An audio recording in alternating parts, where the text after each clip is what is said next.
안녕하세요. 저희는 11장 헬스 인포메틱스 에틱스 발표를 맡은 다세원이 덕이조의 고예린, 정세원 신가은입니다. 우선 의료정보학은 의학적 분야와 정보학 분야로부터의 주제를 통합한 것입니다. 따라서 헬스 인포메틱스 에틱스는 의료정보학과 정보학 윤리를 통합한 개념입니다. 의료윤리는 과거의 몇 가지 사건들에 의해 현재까지 점차 중요성이 인식되고 있는데 다음은 이러한 사건들을 소개하도록 하겠습니다. 첫 번째는 뉴렌버그 코드입니다. 2차 세계대전이 일어나기 전 나치당은 독일을 통치하였고 그들이 인정하지 않는 인종에 대해 대학살을 벌였습니다. 이러한 대학살은 홀로코스트라고 불리는데 다음 사진은 이 당시 희생자들이 수용되었던 캠프입니다. 2차 세계대전이 끝나고 나서 니렌버그를 비롯한 다른 도시들에서 나치당이 벌인 범죄들을 사료하는 재판들이 열렸는데 그 과정에서 나치당의 홀로코스트에 의학계가 협력한 사실이 밝혀졌습니다. 그들은 인정하지 않는 인종들과 장애를 가진 사람들을 불임으로 만들었고 수용자들의 동의 없이 의학적 실험을 시행했습니다. 니렌버그 의료재판에서 훗날 니렌버그 코드라고 불리는 행동 강령이 발표되었고 이 강령은 실험 대상자의 실험에 대한 동의의 필요성을 강조합니다. 당시 발표된 뉴렌버그 강령은 다음과 같습니다. 뉴렌버그 강령의 발표 이후에 의료윤리에 대한 인식은 더 커졌고 1964년에 세계의료협회는 뉴렌버그 강령보다 넓게 다루는 헬싱키 선언을 발표했습니다. 이후 선언은 몇 가지 검토를 거쳤고 가장 최근의 개정은 2013년 브라질에서 받아들여졌습니다. 이 역시 인간의 안전, 동의, 위험, 그리고 거부의 권리를 다룬다는 점에서 뉴렌버그 강령과 공통점을 가지고 있습니다. 기계 기반의 정보와 윤리가 처음으로 함께 고려된 것은 20세기 후반밖에 되지 않습니다. 뉴렌버그 강령이 발표될 시기에 노버트 위너는 기계와 인간의 관계에서 사회적이고 윤리적인 암시를 고려하는 책을 발표했습니다. 1997년 세보스는 정보윤리학의 4가지 원칙을 제시했습니다. 지적재산권에 대한 존중, 사생활에 대한 존중, 공정한 대표, 무해성의 원칙. 윤리학과 법, 문화에 대한 다양한 관점들과 관계를 통해 우리는 윤리 강령의 한계를 알 수 있었습니다. 법적 의무는 아니고 윤리적으로 요구되는 경우는 있지만 그 반대의 경우는 존재하지 않습니다. 또한 윤리학은 전적으로 법 밖에 존재하며 개인적 양심에 관한 문제입니다. 사회적 관습으로부터 자라는 것이기 때문에 문화권에 따라 다를 수 있으며 이러한 이유들로 실제 상황에 윤리학을 적용하는 데는 갈등이 생기는 등 큰 어려움이 따를 수 있습니다. 의료윤리와 정보학윤리의 원칙들 사이의 유사성과 함께 1987년 IMIA는 Code of Ethics를 발표하였습니다. IMIA 코드는 뉴렌버그 강령과 헬싱키 선언보다 더 넓은 범위를 다루고 있고 내용은 다음과 같습니다. 의료윤리학에 있어서 국제적 차이가 있듯이 건강정보윤리학에 있어서도 차이가 있습니다. 따라서 몇몇 국가들은 그들만의 건강정보학 강령이 존재합니다. 먼저 미국 의료정보학협회 AMIA는 그들의 회원들을 위한 윤리 강령이 따로 존재합니다. IMIA 코드보다는 현저히 짧긴 하지만 일반적으로 의사와 환자, 동료, 협회, 고용자, 그리고 사회와의 윤리적 관계와 비슷합니다. 환자들을 고려하면 정보에 대한 비밀과 보안, 그리고 의도된 목적으로만 정보를 이용해야 한다는 점에 강조를 두고 있습니다.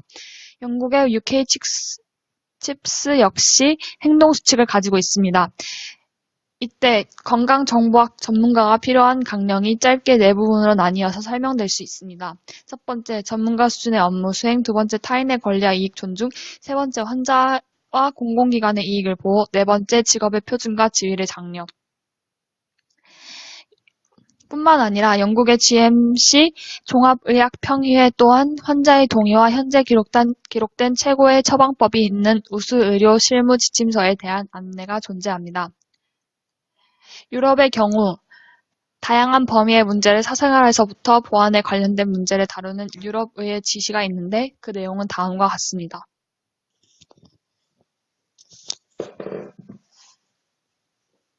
이와 관련된 윤리 법칙들을 살펴보겠습니다. 윤리, 법, 그리고 문화적 영향의 조합에서 공통적인 몇 개의 원칙들이 있습니다. 이러한 몇 개의 원칙들은 서로 내용은 다르지만 이 원칙들에 공통적으로 암시된 것은 선행의 원칙과 해악 금지의 원칙입니다. 이는 환자에게 윤리가 도움이 되어야 하고 환자에게 해가 되는 것을 막아야 한다는 것을 의미합니다. 의료정보학의 원칙들을 크게 세 가지로 구분하면 프라이버시, 사전 동의, 그리고 책임의 양도 불가능성이 있습니다. 이는 지나친 개인정보 수집에 대한 보호가 있어야 하고 오로지 필요한 정보만이 수집되어야 한다는 내용입니다. 또 환자는 사생활에 대한 권리가 있기 때문에 HIP가 가진 정보는 환자의 이익을 극대화시킨다는 이유 없이는 함부로 공유돼서는 안 된다는 말입니다. 다음으로 동의에 관련해선 연구자는 동의받은 것들만 해야 하고 만약 연구자가 정보를 다른 목적으로 사용하는 것과 같이 다른 일을 하고 싶다면 새로운 동의를 받아야 합니다. 동의의 네 가지 원칙은 동의를 할 수 있을 만큼 실험 대상자가 온전한 상태여야 한다는 것, 노출되는 정보에 대한 실험 대상자의 이해가 있어야 한다는 것, 선택에 있어 자유의지가 있어야 한다는 것, 또 동의에 대한 허가가 있어야 한다는 것입니다. 마지막으로 HIP는 정보를 보호하고 유지하는 단체에서 윤리적 책임들을 다하고 있는지 확인해야 합니다. 이러한 HIP의 책임은 양도 불가능합니다. 다음으로 디지털 세계에서 의료 윤리를 적용할 때의 어려움을 보겠습니다. 연구자는 동의를 얻을 때 데이터의 속성, 목적, 해당 국가의 문화적 특성에 따라 접근해야 합니다. 만약에 포럼과 SNS 같은 인터넷은 분석되기를 기다리는 수많은 정보로 가득 차 있습니다.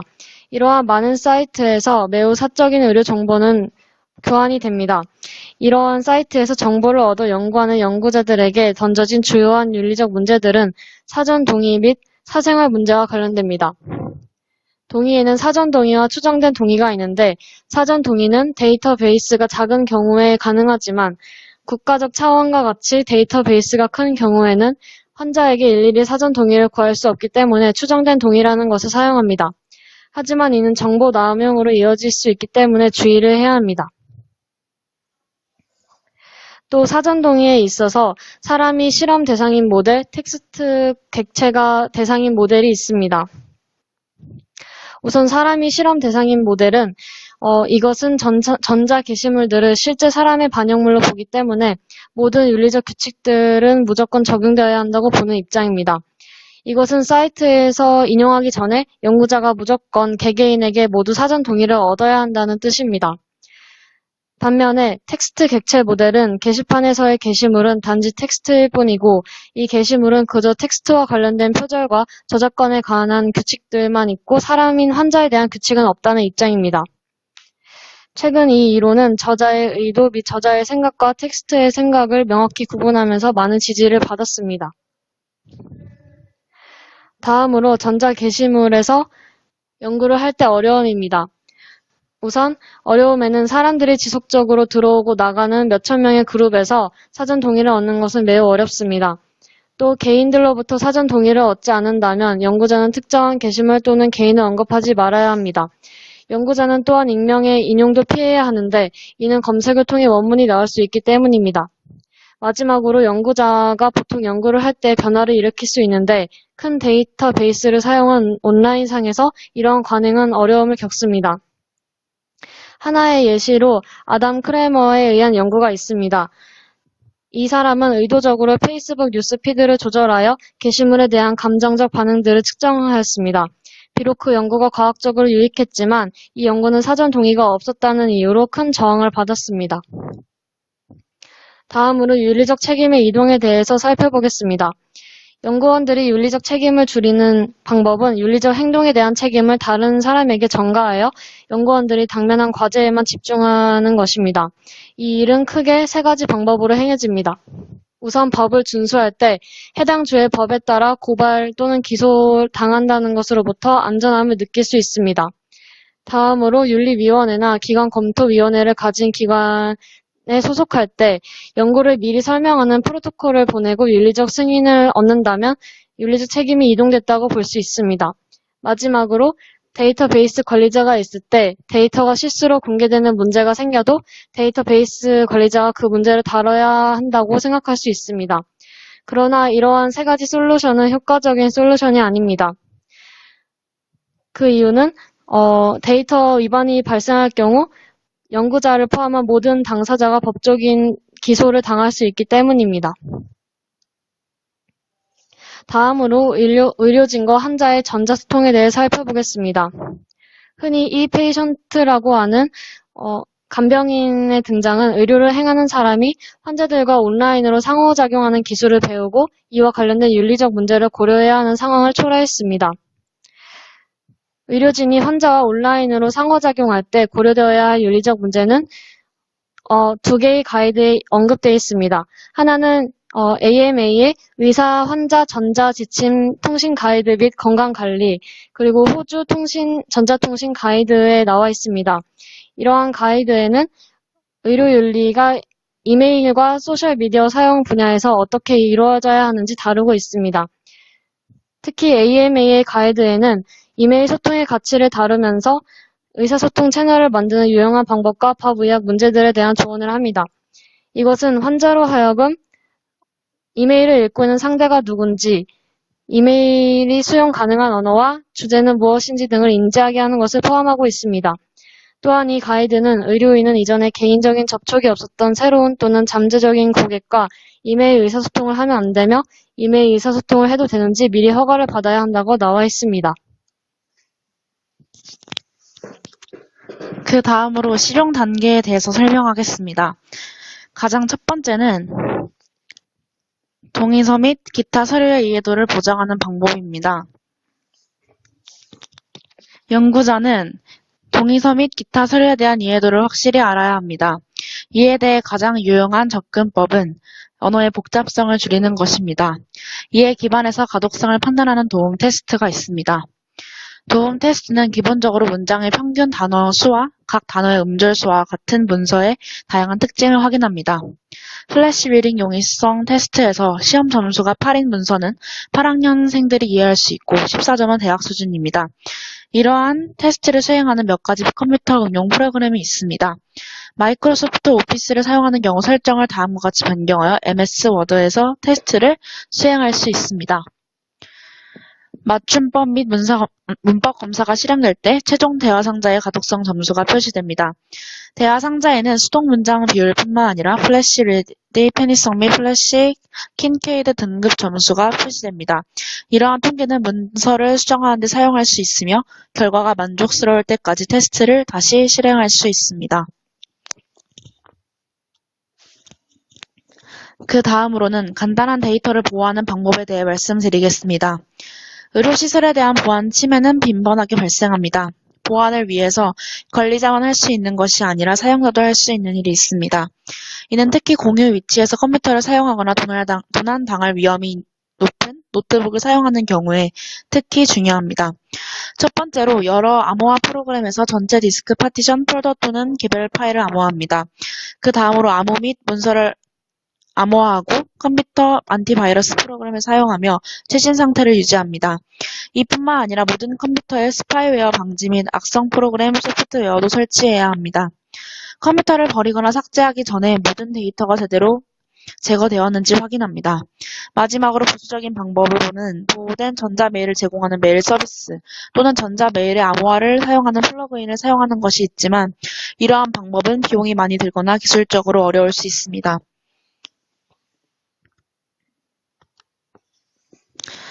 그 다음으로는 소셜 네트워킹 서비스 사이트에 대해서 말씀드리겠습니다. 소셜 네트워크에서는 보안 영역과 개인정보 보호 설정이 한 번에 변경될 수 있으며 최종 사용자가 자유롭게 액세스할 수 있기 때문에 보안이 확실하다고 오해하면 안 됩니다. 삭제된 경우에도 게시물이 영구적이며 검색이 가능합니다.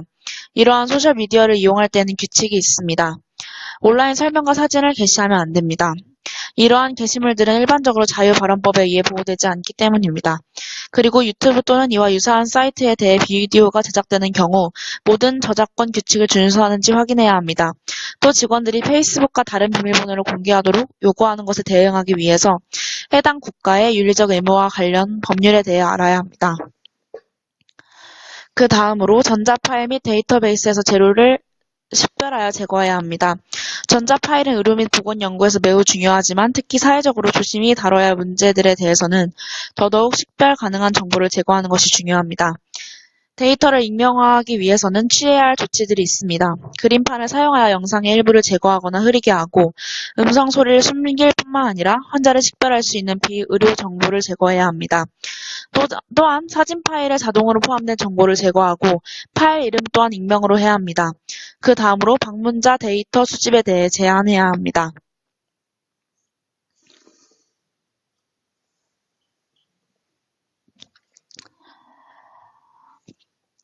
방문자 데이터 수집 제한에 대해서 자세히 말씀드리겠습니다. 개인 또는 조직의 웹사이트가 있는 경우 방문자에 대한 정보를 수집하는 것이 유용합니다. 이것은 추적 쿠키를 만들거나 타사의 추적 도구를 사용하여 수행할 수 있습니다. 이를 통해 광범위한 방문자 데이터를 수집하고 데이터를 쉽게 배포할 수 있습니다. 비록 이것은 널리 시행되고는 있지만 존경받는 세계 의료기관들에 의해서도 그것은 몇몇 법과 윤리의 원칙을 위반하고 있습니다. 방문자 정보를 수집할 경우에 방문자의 동의를 얻어 정확히 필요한 것만 수집하고 다음에 명확하게 규정해야 합니다. 그리고 또한 웹사이트가 제3자에 의해 실행되고 있는 경우 이러한 요구사항이 모두 충족되는지 확인해야 합니다.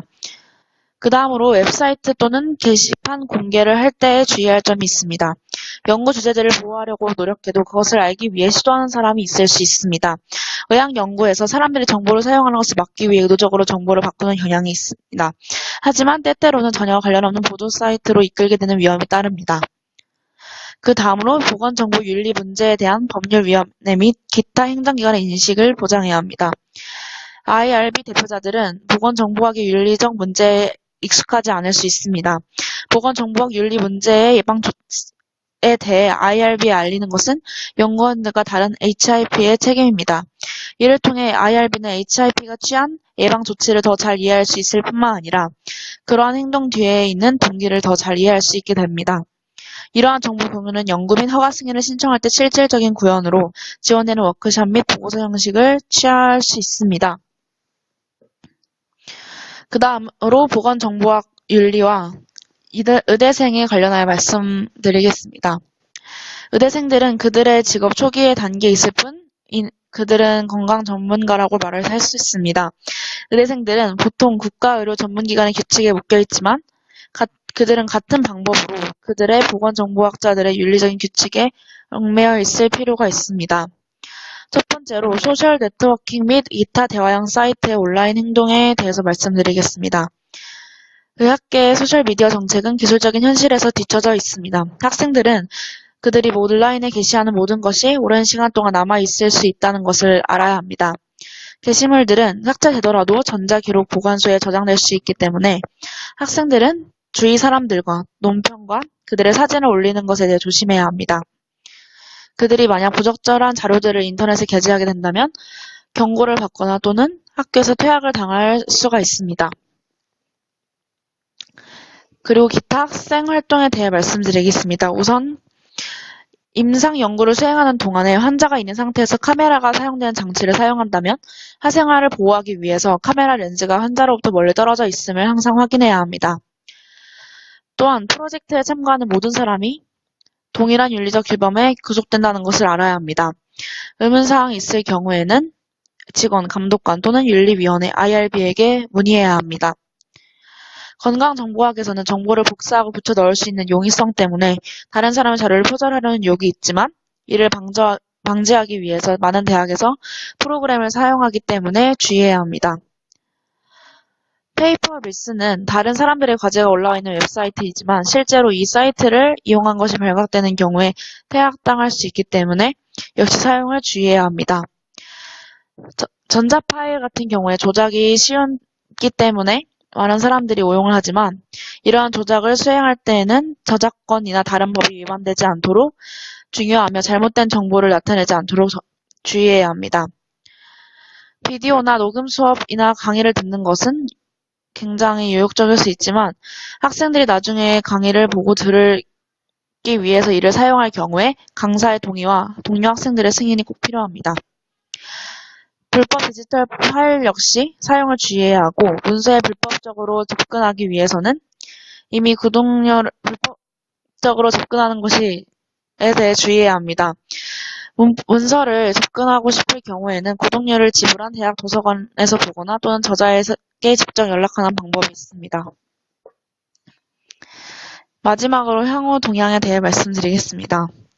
보건정보학 윤리는 다양하고 지속적으로 발전하는 분야의 관습에 의존하기 때문에 미래의 추세에 대해서는 예측하기 어렵습니다. 그러나 최근 역사에 비추어 볼 때 몇 가지 시나리오가 있을 수 있습니다. 의료와 정보학은 다양한 분야이기 때문에 보건정보학의 윤리적 관행의 균형을 맞추는 것은 항상 어려울 것으로 보입니다. 다양한 윤리 강령은 기술적인 발전을 고려하기 위해 지속적으로 업데이트 될 것이지만 이러한 발전들에 대해서는 뒤처질 것입니다. 보건정보학 윤리는 다양하고 지속적으로 발전하는 분야의 관행에 의존하여 미래의 추세에 대해 예측하기가 어렵습니다.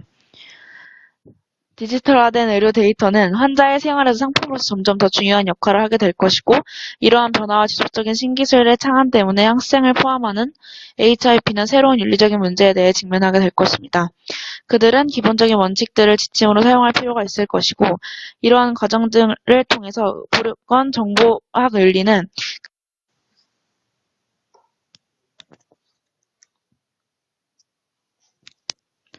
그 자체로 연구 분야로 떠오를 것입니다. 주요 사항은 위에 PPT에 있습니다.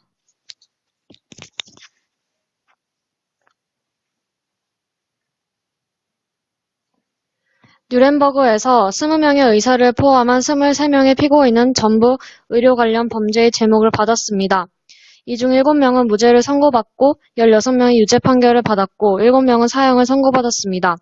이들의 사형은 1948년 6월 2일 집행되었습니다. 의학 역사의 가장 어두운 시기에서 윤리 지침이 발전했습니다. 이러한 지침과 정보 윤리의 지침으로부터 의료 정보 윤리가 발전했습니다. 이들은 전자정보를 가지고 일할 의대생과 의료정보 전문가들에게 필수적인 원칙을 알려주고 있습니다. 이러한 원칙들이 이해되고 가능한 한 양심적으로 적용되는 것은 매우 중요합니다. 이상으로 발표를 마치겠습니다.